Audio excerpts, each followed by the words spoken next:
আপনারা জানেন আজকে আমরা তেজগাঁ থানার মামলা নম্বর ৫/৭/২০২৫ এই মামলাটা সন্ত্রাস বিরোধী আইনের মামলা। এই মামলায় আজকে আসামি আমরা তামান্না নুসরাত বুবলি, সাবেক সংরক্ষিত আসনের মহিলা এমপি এবং নরসিংদী আওয়ামী লীগের মহিলা বিষয়ক সম্পাদক। আপনারা জানেন তৎকালীন অন্তর্বর্তীকালীন সরকার যখন এই ফ্যাসিস্ট দল আওয়ামী লীগকে নিষিদ্ধ করে, এই আওয়ামী লীগ নিষিদ্ধ করার পরে এই আওয়ামী লীগের কার্যক্রমকে গতিশীল করার লক্ষ্যে এই আজকের এই আসামির নির্দেশে এবং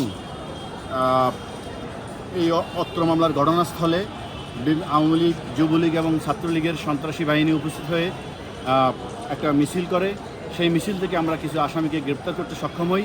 সেই আসামিদের গ্রেপ্তারের করে আমরা জিজ্ঞাসাবাদের বিভিন্ন তথ্যপত্রের মাধ্যমে জানতে পারি আজকের এই আসামি অত্র মামলার ঘটনার সাথে জড়িত।